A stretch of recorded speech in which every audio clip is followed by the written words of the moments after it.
Hola, ¿cómo están? Saludos a todas y todos nuevamente en un nuevo episodio de Somos los que somos, que es el podcast del Comité Eloísa Díaz por Palestina de la Universidad de Chile. Y tenemos en esta ocasión, creo que nunca habíamos tenido dos académicos muy relevantes y muy destacados. Tuvimos en algún momento a Nelson Haddad y también en esta ocasión al profesor Ricardo Marzuca. Desde ya les agradecemos por el tiempo, la disposición para hablar con nosotros, bueno, de lo que está pasando en los últimos días, siempre, digamos, poniendo el foco en la situación de Palestina. El profesor Haddad ya nos dijo que, bueno, tiene un compromiso pronto, así que queremos partir un poquito con él.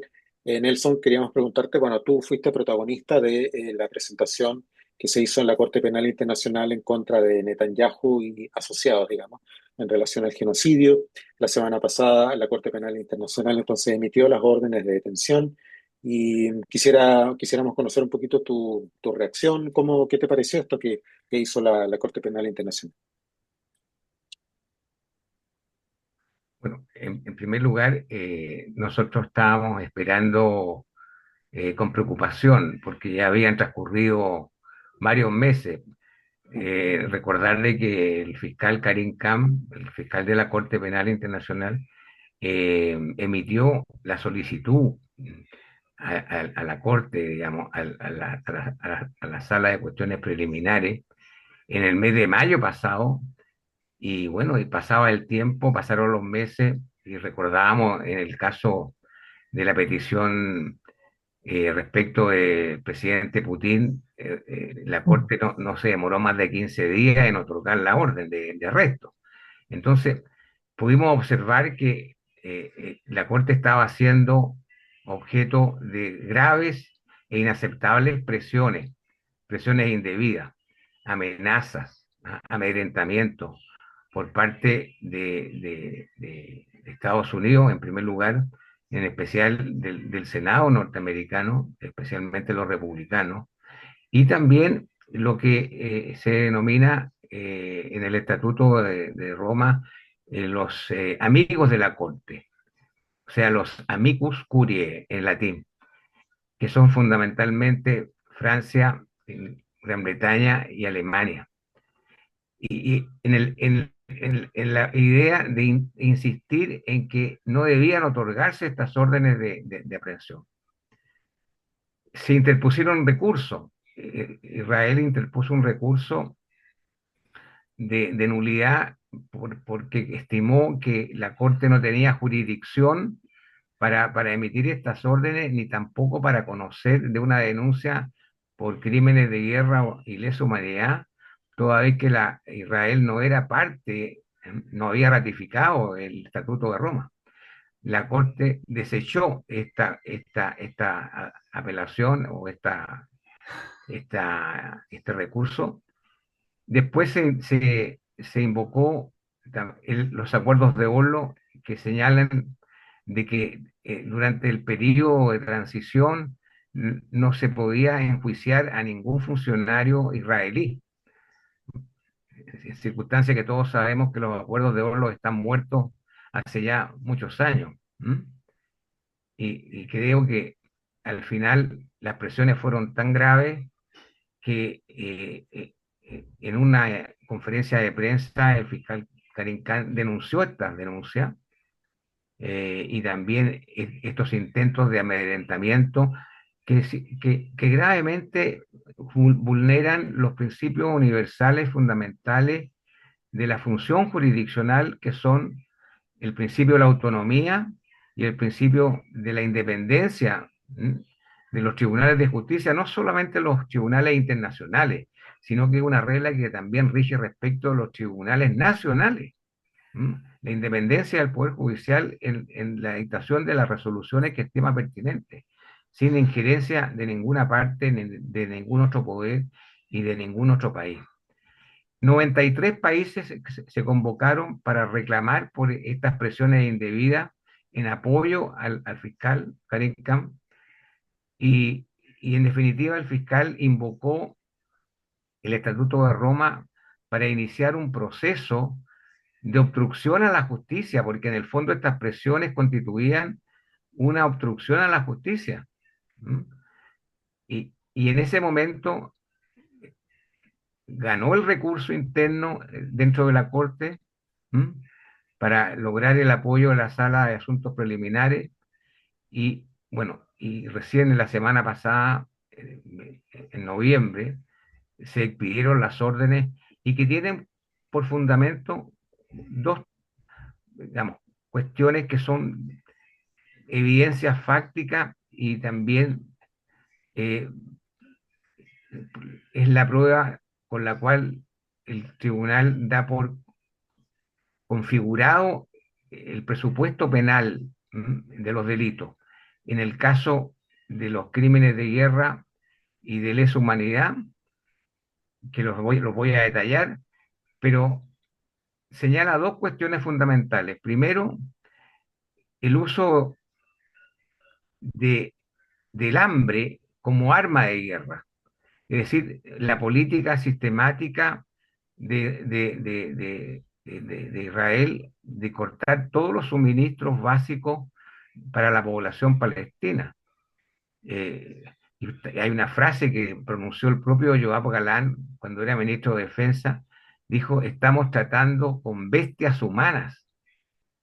Así que hemos cortado las, los suministros, las medicinas, los alimentos, la electricidad, el agua. Es decir, matar por inanición, por hambre, a la población civil palestina. Y eso constituye, digamos, en su mérito, un delito que agrava justamente y que incluso está incorporado también en el Tratado de Prevención y Sanción del Genocidio, en el artículo segundo del Tratado de 1949, ¿ah?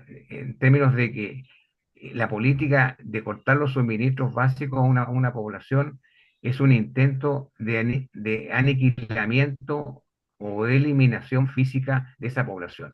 Y el segundo elemento que consideró el tribunal fue el de estimar que los bombardeos indiscriminados, intencionales y sistemáticos, hay que hacerse la idea, estamos hablando de 120 aviones F-16 que salían todos los días a bombardear los sectores residenciales, destruyendo los edificios completos, con bombas de 1000 libras y hasta de 2000 libras, que tienen incluso una espoleta retardada, cuando caen en los edificios, penetran, son perforantes, llegan al fondo del sótano y ahí la espoleta, digamos, se activa y explota. Y el edificio cae, ¿ah? Hecho polvo en su base.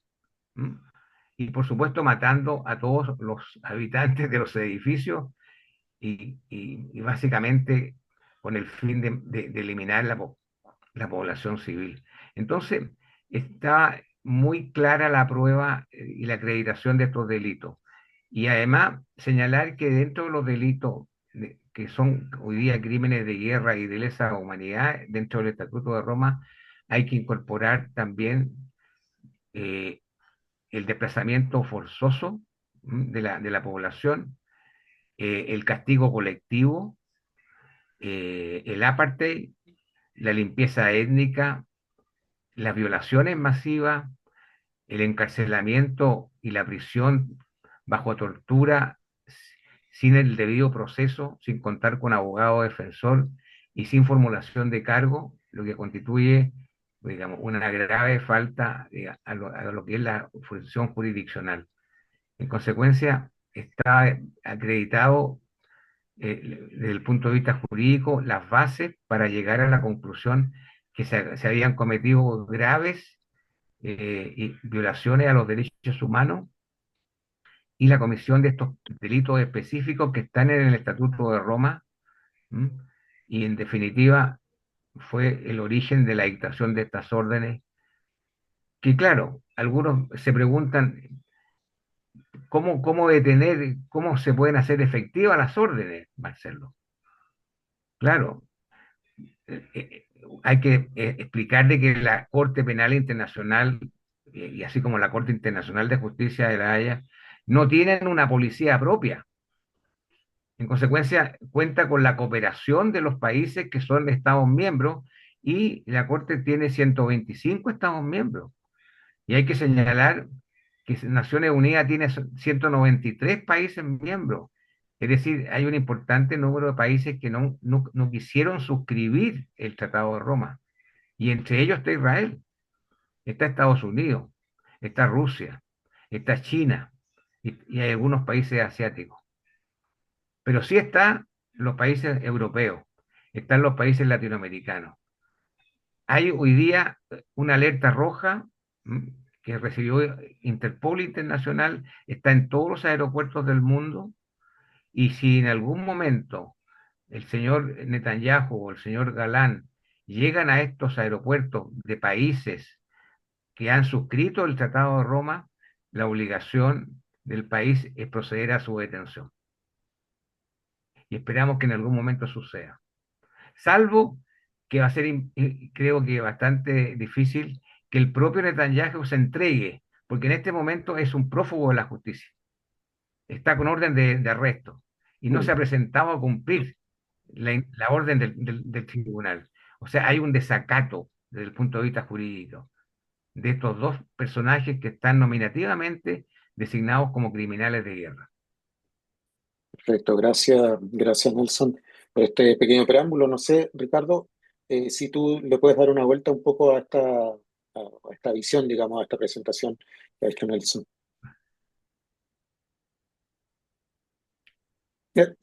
Ahí sí.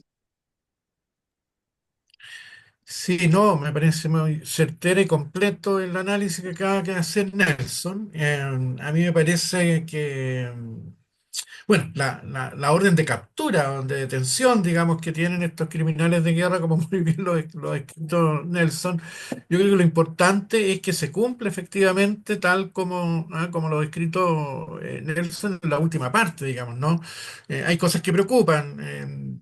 En términos de ciertos países europeos que, a mi gusto, de alguna u otra forma, fundamentalmente Alemania, han sido de alguna u otra forma cómplices de estos crímenes de guerra porque han seguido mandando pertrechos militares, digamos, a un país y a estos personajes, digamos, que son los que administran, ¿no es cierto?, fundamentalmente el primer ministro Netanyahu, porque Galán ya no es ministro de Defensa, dejó el cargo. Eh, claro, han seguido y hemos escuchado, digamos, a miembros del gobierno alemán decir que no van a dar cumplimiento, digamos, a la orden de detención, ¿no? Y mi impresión es que parte de la negociación reciente que hubo para el alto al fuego entre Israel y Hezbollah, ¿no? En la cual intervino Francia y Estados Unidos, digamos, para poner una pausa, digamos, en lo que está ocurriendo, donde además también se están cometiendo crímenes de guerra, para mi gusto, digamos, ¿no? 3.500 civiles asesinados en el sur del Líbano, bombardeo indiscriminado a la ciudad de Beirut, digamos, ¿no? Las imágenes son claras, ocurren y caen bombas tal como muy bien las ha descrito el profesor Haddad, digamos, ¿no? Bombas de alto kilotaje.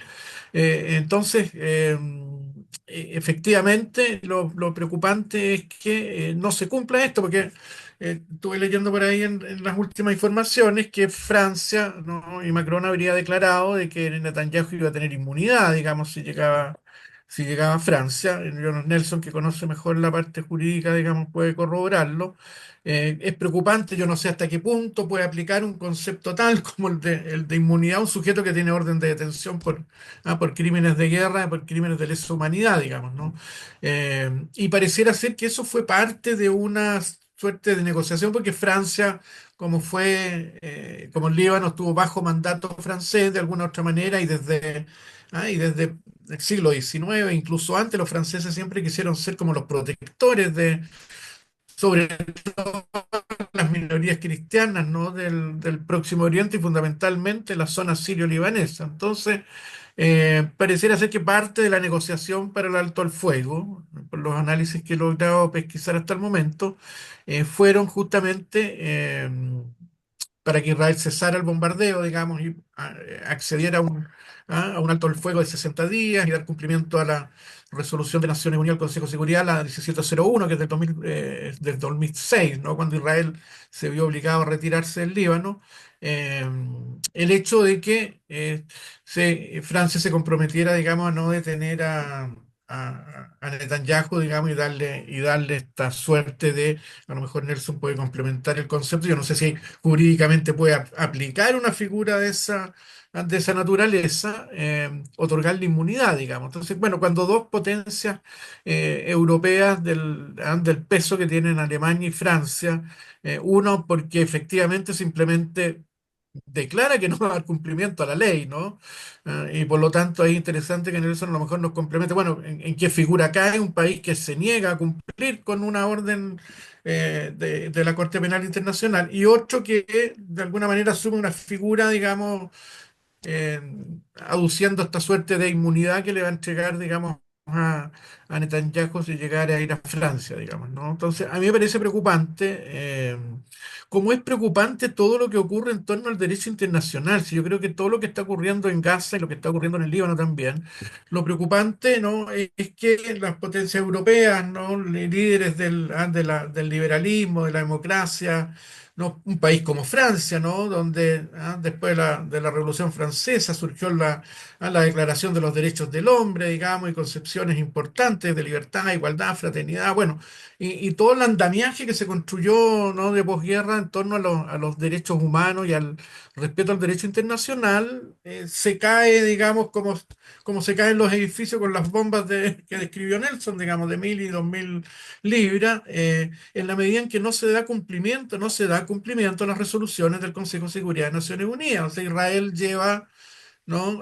Desde la 242 de 1967, desde la 338 del 73, por nombrar algunas resoluciones del Consejo de Seguridad, la de la 2334, digamos, que es del 2016, ¿no? Donde efectivamente Israel debiera estar sometido a una presión internacional y a sanciones por no cumplir con la resolución del Consejo de Seguridad y por el contrario, seguirlas violando impunemente a través de la construcción de asentamientos ilegales en lo que Naciones Unidas denomina los territorios palestinos ocupados, ¿no? Y cuando se firmaron los acuerdos de Oslo entre la OLP e Israel en 1993 habían 200.000 colonos y hoy en día bordean el millón. Entonces, cuando tenemos un país que impunemente no cumple el derecho internacional, hace mucho tiempo que debiera estar sometido a sanciones, y la otra faceta muy y tremendamente preocupante en esto es que más aún, ¿no? Se están sacando legislaciones, como en Alemania, por ejemplo, donde criticar a Israel ya es antisemitismo, ¿no? Y se aplica un concepto de antisemitismo que ha impuesto el sionismo y que es tremendamente preocupante, porque cuando un país puede incumplir el derecho internacional, ¿no? Y actuar como actúa, eh, sin límite, ¿no? Ocurre este hecho de que 2 millones de personas en Gaza están siendo exterminadas, ¿no? A través de lo que describió Nelson justamente, de no otorgarle alimentos, ni recursos básicos, ni medicina, donde se destruyeron los hospitales, se destruyeron las escuelas, donde se han asesinado cerca de 1.000 médicos, enfermeros y auxiliares de la salud, cerca de 200 periodistas, cerca de 400 funcionarios de la UNRWA, o sea, mueren funcionarios de Naciones Unidas y aquí no pasa nada, ¿no? Entonces, a mí me gustaría también escuchar a Nelson acerca de esta figura, ¿no?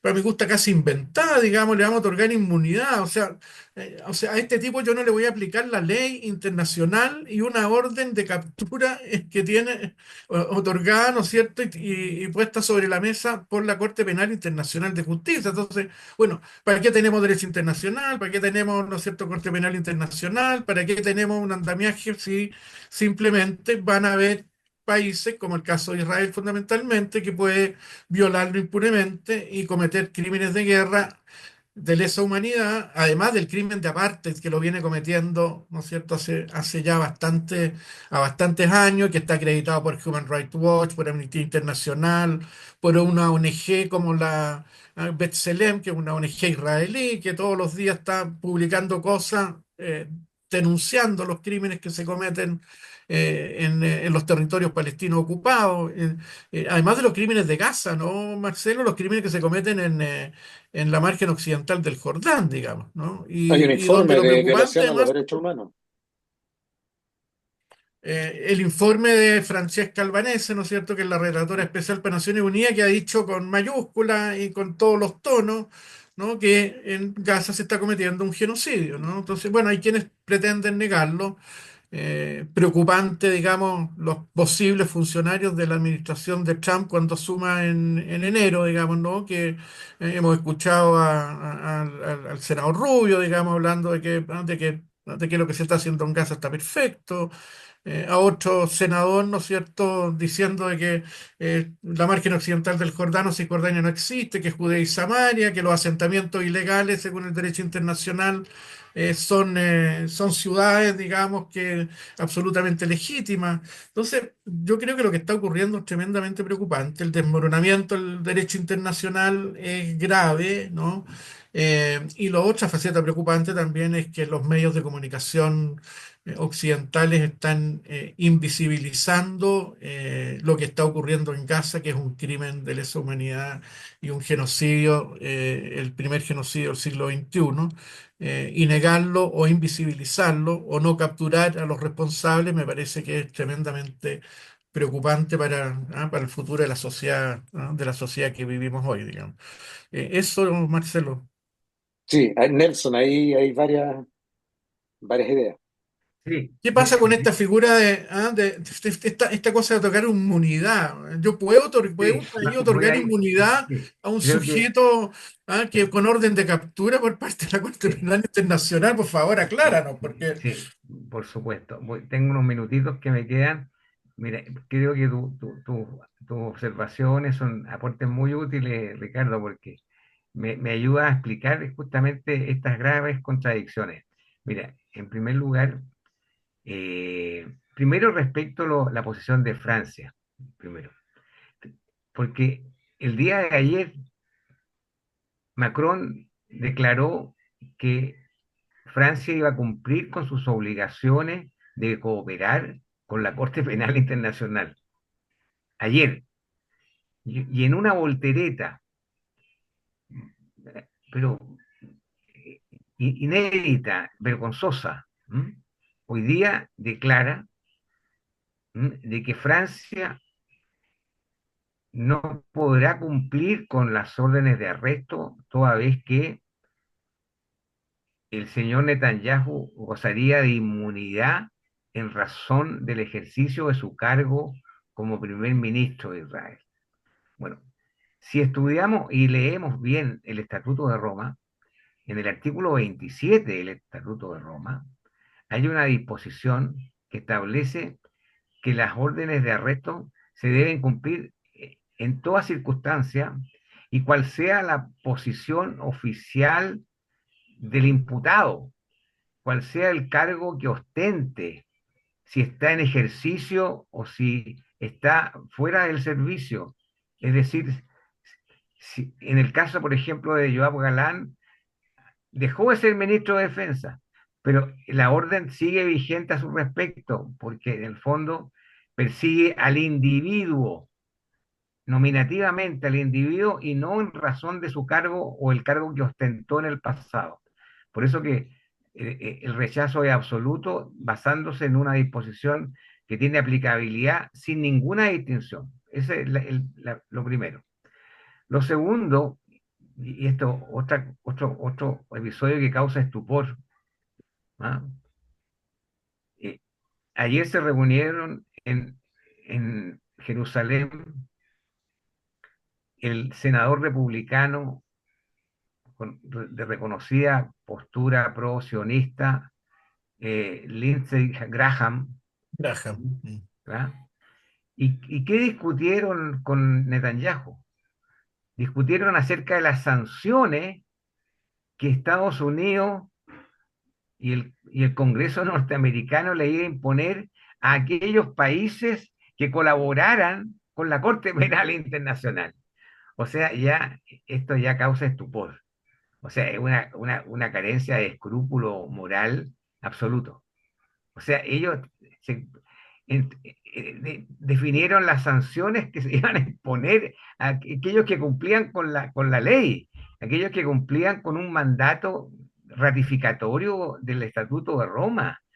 Si esto no es un juego, cuando uno ratifica un tratado, queda obligado jurídica, moral y políticamente a su cumplimiento.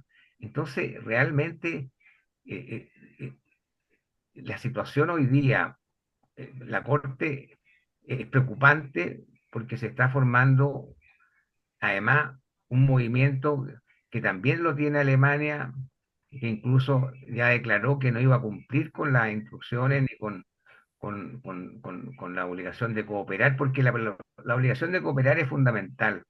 Y cuando uno ratifica el tratado, es la primera norma, digamos, del Estatuto de Roma, la obligación de cooperar.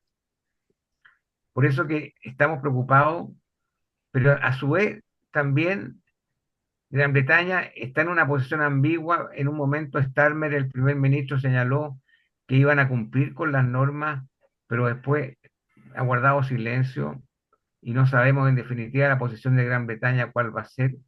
¿Mm?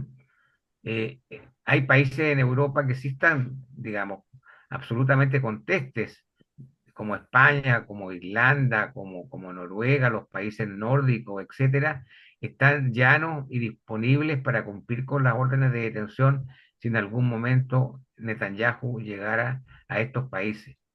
De América Latina, pienso que también, excepto Argentina, ¿no es verdad? Con el señor Milei, ahí podríamos tener, digamos, una excepción, pero el resto de los países tenemos muy claro. Pero tú tocaste un tema fundamental y aquí no quiero irme sin plantearlo, Ricardo, mira, y es la raíz de lo que estamos viviendo hoy día, es la crisis del sistema internacional y la urgencia de una reforma estructural a todo el sistema de Naciones Unidas. Fíjate, no puede ser hoy día que los países victoriosos en la Segunda Guerra Mundial se apoderaron del Consejo de Seguridad como un botín de guerra. Y durante más de 20 años se han resistido a algún cambio. Y los países derrotados, como Alemania, como Japón, quedaron fuera del Consejo y hoy día son potencias mundiales. Entonces, la propuesta es aumentar el número de miembros eh, permanentes de 5 a 9, incluyendo además a la India, con 1.500 millones de habitantes, se comprende claramente la importancia demográfica que tiene este país, y también a Sudáfrica, con una representación con un equilibrio regional. Y establecer un quórum de 5 miembros a lo menos. Es decir, debe terminarse con el quórum uninominal, el quórum en solitario del cual hace uso y abuso Estados Unidos. O sea, hay 192 países que están a favor del alto al fuego, pero Estados Unidos, un solo país levanta la mano y paraliza la resolución. Eso no puede seguir, digamos, ocurriendo. Entonces, aquí urge esta reforma estructural si queremos realmente que el derecho internacional sea efectivo, ¿no es verdad?, en términos de la protección de los derechos humanos, la democracia, y de la promesa que se hizo de que el Consejo de Seguridad iba a precaver, ¿no es verdad?, una nueva o una tercera guerra mundial. Y eso era lo más importante, era lo más importante. Oye, Nelson, al parecer, con lo último que dijiste sobre los que quieren sancionar a los países que den cumplimiento a la ley, es que nos quieren reemplazar el derecho internacional por el Claro. matonaje internacional, ¿eh? Esa es Parece la que palabra. están acuñando un nuevo concepto, ¿no? Sí, así es, así Del es. derecho, está bueno para escribir una columna, ¿eh? Del derecho internacional al El matonaje matonaje, internacional. claro, así es, así es. Oye, un buen título, Buen Ricardo. título. Sí. Oye, perdóname, Marcelo y Ricardo, pero yo Sí, tengo que apurarme porque llegó mi taxi, oye, que me está esperando. sí, Nelson, Claro. dale, por favor. Así que Muchísimas muchas gracias, gracias Nelson. y estamos en contacto, ¿ah? Sí, Muchas hablamos, gracias. muchas Un gracias. gusto Nos vemos el compartir este sábado. espacio contigo, Gracias. Nelson. Nos vemos. Igualmente, Ricardo. Gracias. Chao. A ver, vamos a ver si puedo detener. ¿Puedo hacer esto? Sí puedo, ya. Bueno, Ricardo, quiero hacer dos proposiciones Dale. que pueden tener mucho error, bueno, pero es para que tú me digas, mira, bueno, hace 15 días, si me lo recuerdo, ganó Donald Trump de Estados Unidos. derrotó, digamos, a los demócratas, lo vimos. A los pocos días, creo que fue casi al día siguiente, medios pro-demócratas, Financial Times, por ejemplo, ni más ni menos, informó que Estados Unidos estaba dando, digamos, luz verde para el envío del lanzamiento hipotético de misiles de mediano alcance por parte de Ucrania y que inclusive decía el Financial Times, o sea, este nivel, digamos, de influencia que se estaban, digamos, desocupando la embajada de Estados Unidos en Ucrania, en fin, etcétera, porque aquí podía pasar cualquier cosa. Luego, posteriormente, efectivamente, hubo una, digamos, mayor ratificación de estos hechos y Rusia lo que hizo fue probar un nuevo, digamos, misil, un misil que creo que se llama Avellana en ruso, que es un misil que aparentemente cambia la configuración de cosas de, digamos, la geopolítica. Aparentemente, digo todo esto a nivel de proposición, tú luego, por favor, me comentas. En el sentido que, bueno, es un misil que no siendo atómico, puede serlo, pero no siéndolo, tiene capacidades, digamos, superiores al del resto del armamento conocido en el planeta. Es un misil, digamos, supersónico, viaja a 12.000 kilómetros por hora, eh, digamos, cruza la atmósfera, cae casi verticalmente sobre un país y bueno, ya se hizo una prueba, ya lo hizo Rusia y destruyó una base, digamos, donde se construían otros misiles. Es indetectable, no hay cúpula de hierro ni nada parecido que lo detenga, o sea, realmente reconfigura la situación, digamos, no obstante que antes de eso, ya Rusia tenía la mayor cantidad de bombas atómicas en el mundo y antes de eso Rusia ya tenía las armas más letales atómicas en el mundo. Después viene China y después viene Estados Unidos y Reino Unido. ¿Y qué es lo que hizo entonces, obviamente, digamos, Estados Unidos a través de la OTAN, como su marioneta? Bueno, el secretario de la OTAN hizo unas rondas por los países europeos en estos días y entonces ayer apareció una resolución del Consejo, digamos, de la OTAN que recomendaba entonces el uso a Ucrania de, digamos, misiles de mediano o largo alcance, con lo cual podían llegar perfectamente al corazón de Europa, lo cual, por tanto, o sea, nos acercaría, por tanto, mayormente al escenario de una potencial tercera guerra mundial, digamos directamente, porque la advertencia de Rusia ya la hizo, y teóricamente esto debería así echar a andar. ¿Y por qué hacía la mención al comienzo con Putin? Porque aparentemente lo que quisieron los demócratas era, digamos, sacudir, digamos, el escenario para seguir, digamos, en la guerra, vender armas, porque todo esto es un negocio de armas, y bueno, nos estamos enfrentando aparentemente a una tercera guerra. Esta es primera preposición. Y la segunda proposición es que, a propósito de la conversación reciente con Nelson, aparentemente, esta es la proposición, eh, digamos, hay un auge o digamos, un estilo, una retórica, o una manera de hacer política que se sale de los márgenes de la política, que cruza, digamos, y transgrede el derecho internacional, que, digamos, está en contra incluso de avances civilizatorios. Lo vemos en Argentina, lo vemos en Estados Unidos, en fin, con personas que quieren, digamos, retrotraernos a volver a reinstalar la prohibición del aborto, en fin, etcétera. Estuvimos a un paso acá en Santiago con un candidato de la derecha, que era un tipo que es una especie de, no sé, como un sorete, digamos, básicamente como dirían los argentinos. Es decir, y por otro lado, en su máxima expresión, ¿no? Israel, que se lo ha transgredido todo, invadió un país, 76 años, después, como tú decías, la resolución del Consejo de Seguridad de las Naciones Unidas, que son vinculantes. O sea, se las ha pasado por alto todas las veces que ha querido, y ahora siendo criminal de guerra, criminal digamos, por crímenes, digamos, de genocidio, aparece haciendo negociaciones con Netanyahu, con Francia y Estados Unidos. Llevado ya como al extremo de la brutalidad y de la destrucción de las mismas reglas que se supone la sociedad había avanzado, o la sociedad burguesa, o como se quiera.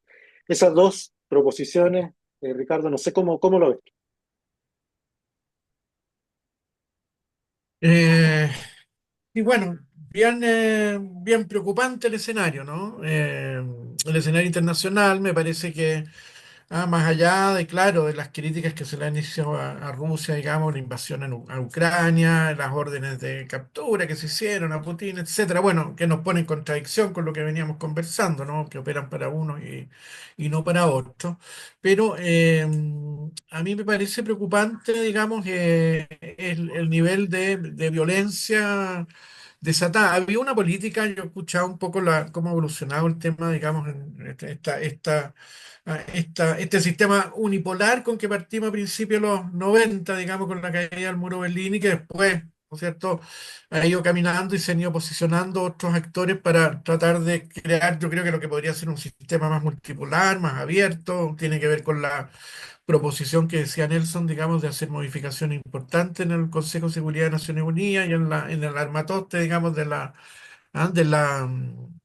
Naciones Unidas, digamos, ¿no? Entonces, a mí me parece que eh, los avances que ha ido teniendo la OTAN, digamos, ¿no? De ir acorralando a Rusia, de ir posicionando armas, digamos, de largo alcance en posiciones que efectivamente ponen en riesgo la seguridad internacional, que ponen en riesgo indudablemente, digamos, el derecho que pueda tener Rusia, digamos, a tomar precauciones, digamos, frente a la amenaza que se está desatando. Entonces, a mí me parece que, bueno, me acordé con todo esto que tú estabas relatando, algunas reflexiones que hacían algunos intelectuales en un texto que publicaron varios autores, digamos, sobre la invasión de Estados Unidos a Irak el año 2003. La estaba trabajando en una clase de Mundo Árabe Contemporáneo, donde, bueno, Emanuel Wallerstein y otros autores eh, de la revista, de una revista, ¿no es cierto?, justamente vinculada a su trabajo, eh, que mostraban gran preocupación y que auguraban de alguna manera, esto en 2003, o sea, hace 20 años atrás, un poco más, eh, auguraban la creciente violencia con que determinados actores del sistema internacional, fundamentalmente Estados Unidos, por la violencia que tuvo eh, la destrucción de Irak, ¿no? El año 2003, justamente con la invasión, auguraban de alguna otra manera, uno, que efectivamente eh, lo que estaba ocurriendo ahí eran los primeros aletazos, digamos, de quien efectivamente estaba en decadencia y por lo tanto, digamos, y aumentar los niveles de violencia para tratar de mantener un cierto nivel de hegemonía en el sistema internacional. Yo creo que por ahí podemos ir a hacer las lecturas de las peligrosas y amenazantes posiciones que ha querido ir tomando la OTAN en Europa y de alguna manera provocando una reacción de Rusia que efectivamente pone, y comparto contigo, que pone en peligro, digamos, a la paz internacional y la posibilidad, digamos, de una tercera guerra mundial que tendría efectos indudablemente devastadores, digamos, para la sociedad contemporánea. Entonces, ese punto me parece que es tremendamente preocupante, ¿no? En la medida que tú lo planteas, además, ¿no? De que en vez de encontrarnos con avances civilizatorios, entre comillas, ¿no? Estamos justamente retrocediendo en la medida en que justamente se lo asociamos con lo que está ocurriendo en Gaza, en Líbano y han venido ocurriendo en otros escenarios también internacionales. Esta suerte de impunidad, ¿no es cierto?, y incumplimiento absoluto del derecho internacional. Entonces, en vez de fortalecer una institucionalidad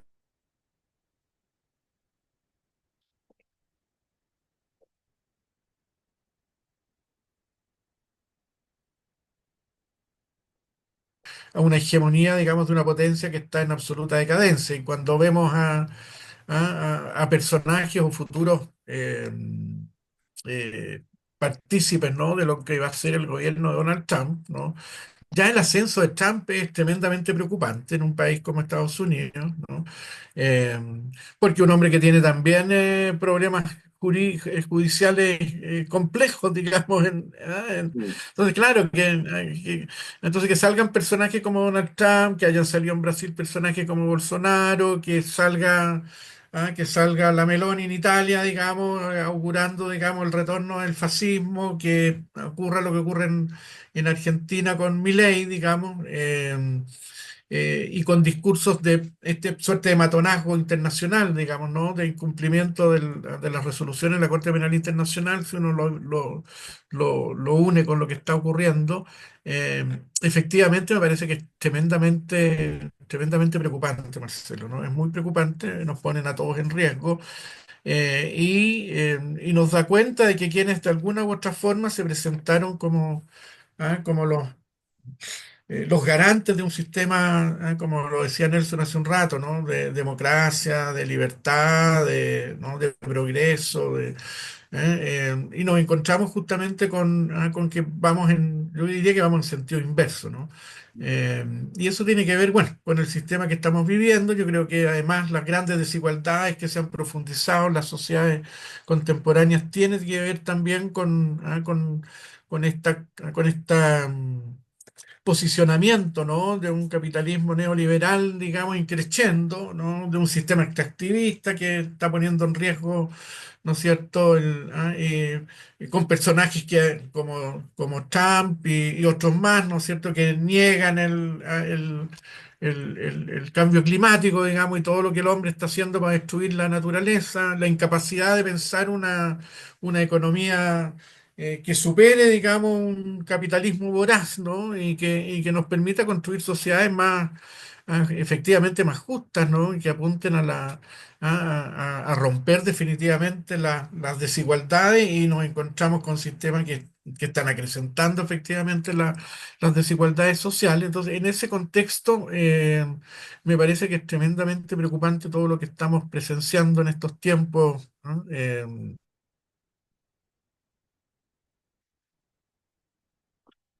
Sí, no sé si yo me quedé pegado o puede ser mi internet. Ah, sí, ahí voy. Yo diría que eso, Marcelo, ¿no? En lo central, digamos, ¿no? Por no extendernos más, digamos, en análisis más finos, digamos. Pero me parece que vivimos un sistema tremendamente en crisis, ¿no? Esto de pasar del derecho internacional al matonaje internacional, como decía recién, La nueva, es próxima columna. tremendamente preocupante, digamos, ¿no? O sea, personajes que están pensando cómo sancionar a quienes cumplir con la ley, digamos, ¿no? O sea, ah, no sé Y si es Orbán en matonaje. Hungría, O el ¿viste lo que término, el hizo? término más ad hoc porque son comportamientos absolutamente gangsteriles, ¿no? Cuando entramos a gángster del sistema internacional, yo no sé qué nos va quedando, Un digamos, mundo sin ¿no? reglas. Bueno, te comentaba Orbán, por ejemplo, el presidente de Hungría, invitó a Netanyahu a Hungría, dijo, aquí no le va a pasar nada. Venga, las puertas están abiertas, Entonces, digamos, ¿no? eh, Sí, sí, es preocupante. hay un conjunto de cosas que son tremendamente preocupantes.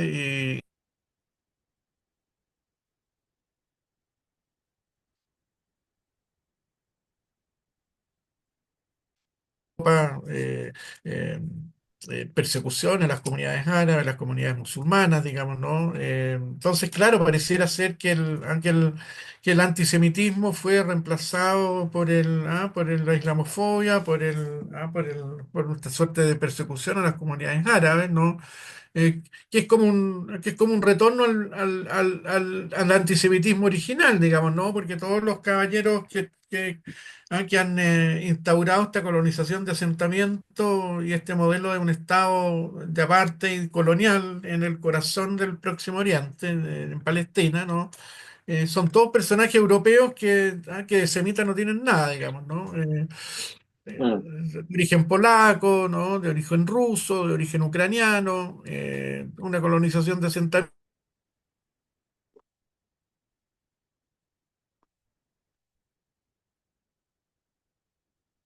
verdadera población semita, digamos, que habita el territorio y que bajo excusas, ¿no es cierto?, y nociones, entre comillas, de carácter fundamentalista, pretenden, digamos, apoderarse de un territorio que, digámoslo, con su verdadera naturaleza, ¿no? Como alguien lo dijo por ahí. Bueno, Biden lo dijo en su momento, bueno, si Israel no hubiese existido, hubiésemos tenido que crearlo, hubiésemos tenido que inventarlo, lo dijo hace varias décadas, ¿no? Entonces, claro, Israel es el mm, portaaviones de Estados Unidos en la región y tiene esta naturaleza impune, digamos, que le permite cometer los crímenes que se están cometiendo hoy, digamos. Sí, es una impunidad excesiva. Yo creo que nos hace daño, le hace daño a la sociedad, porque genera esta sensación como de impunidad, ¿no? De anomia, como me parece que aquí bueno, como dijo Nelson, el que se impone es el más fuerte, nomás aparentemente. Eh, Tengo entendido que a propósito del acuerdo de alto al fuego, aparente, casi inmediatamente Israel siguió bombardeando el Líbano. Parece que es Entiendo que han inocuo. seguido, claro, han seguido algunos bombardeos, ¿no? Mm, Bueno, horas antes de operar el acuerdo, digamos, Israel bombardeó más que nunca, digamos, ciertas zonas de Beirut. eh, Emitió además una prohibición que justamente viola el acuerdo y que viola la resolución 1701 del 2006, que es el hecho de que la población libanesa desplazada del sur tuviese el derecho de, ¿no es cierto?, de volver al territorio, y ha emitido, digamos, una suerte de amenaza de que quienes pretendan volver a sus hogares van a correr peligro. Por lo tanto, mm. yo diría que, claro, que el acuerdo es de una fragilidad tremenda, ¿no? Claro, se da un plazo de 60 días, ¿no? Yo creo que esta es una suerte de pausa, entre comillas, de este proyecto que yo comentaba el día de ayer, digamos, en un programa, en las noticias, y que tiene que Sí. ver con consolidar definitivamente, digamos, el proyecto del nuevo Medio Oriente, con un Israel hegemónico, con una Palestina borrada absolutamente y definitivamente del mapa, ¿no? Y que yo creo que son 60 días, entre comillas, que nos vamos a encontrar con enfrentamientos y con que Israel va a retomar los bombardeos, pero yo creo que es una pausa que quisieron tomarse justamente por el desgaste que tiene el ejército israelí, las bajas que ha sufrido, digamos, en el sur del Líbano frente a Hezbollah, y yo creo que quieren una pausa mientras asume la administración Trump, ¿no? Porque los 60 Son días 60 días, fue casi como que lo hicieron a medida. Son 60 días, ¿no es cierto?, que tienen que transcurrir y, entre comillas, yo creo que ahí están a la espera, digamos, de que en esos 60 días ya tengan carta blanca para, como dijo Trump en algún momento, digamos, sus declaraciones, algunos meses también, digamos, ¿no? Para que, bueno, que terminen el trabajo, que lo hagan rápido, ¿no? Que hagan lo que tenga que hacer Israel. Eh, y efectivamente, de ahí que me resulta tremendamente preocupante lo que se nos viene, digamos, ¿no? Porque si con los demócratas nos encontramos con un genocidio en curso que nunca fue detenido, Mm, con Donald Trump, yo creo que la cosa se va a poner bastante más compleja, digamos, ¿no? Que probablemente este mapita que mostró Netanyahu, digamos, en la Asamblea General de mm. Naciones Unidas, con Palestina desaparecida del mapa, Israel ocupándolo todo, y esta promesa de construcción del nuevo canal Ben Gurión, digamos, que dejaría obsoleto al canal de Suez y que permitiría, como dijo Netanyahu, llevarle el progreso a 2.000 millones de personas.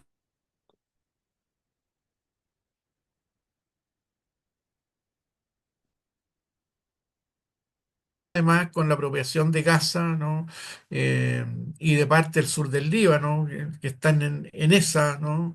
Ese objetivo es definitivamente convertir a Israel, digamos, en el proveedor, uno de los proveedores importantes de gas natural de Europa, ¿no? Yo creo que ahí uno puede hacer el link con la complicidad con que están actuando las potencias europeas más importantes, digamos, como Francia y Alemania, en no dar cumplimiento a la orden de detención que tiene Netanyahu con lo que emitió la Corte Penal Internacional, ¿no? Así que seguimos con el matonaje, con un colonialismo brutal de vuelta, ¿no? Porque antes por lo menos trataban de hacerle algún adorno, digamos, ¿no? De ayornarlo, digamos, ¿no? Oye, ¿Ah? hasta Hitler se tomó la molestia de ocultarlo. Efectivamente, ¿no? Claro. Ahora no pueden ocultarlo porque, bueno, la tecnología actual nos permite ver en simultáneo, ¿no? Este genocidio en vivo que se está cometiendo en Gaza, digamos, ¿no? Y estos crímenes que se están cometiendo en el sur del Líbano también. Entonces, bueno, eh, yo creo que se nos viene un mundo muy complejo con la Ok. ascensión de Donald Trump en 60 días más y yo creo que Israel está tomándose esta pausa, digamos, o cese al fuego, es una suerte de breve descanso, digamos, para ir con todo, digamos, en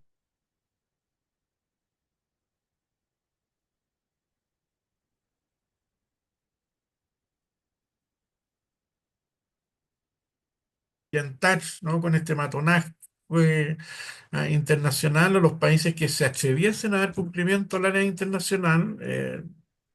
Estamos, ¿no? Estamos contra las cuerdas. ¿Mm? Te iba a preguntar si había cuáles eran las esperanzas, pero tal vez lo podemos dejar para otro día. Eso, dejémoslo para otro día. Encantado. Veamos qué empieza a pasar en los próximos días y ahí lo conversamos. En algún momento yo feliz, Marcelo, y Bueno, felicitaciones por el espacio, por este grupo que me parece que en una universidad como la nuestra, que hace gala del respeto a la democracia, a ciertos valores, al diálogo, al respeto a los derechos humanos, etcétera, etcétera,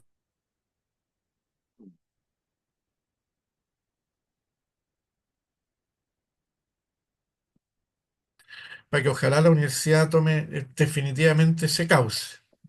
hubo un compromiso de la rectora cuando se acabó en la CAM. Sí, bueno, Que nada. Bueno, Ricardo, muchísimas gracias a ti. Qué bueno tenerte por no, primera un vez gusto, acá Marcelo. en nuestro podcast. Muchísimas gracias. Así que, Ya, bueno, y nos despedimos además de las personas que nos siguen. Gracias, Ricardo. Gracias a ustedes. Que estén muy bien. Y nos vemos en la próxima. Muchísimas gracias. un gusto. Gracias a ti. Chao. Chao, chao.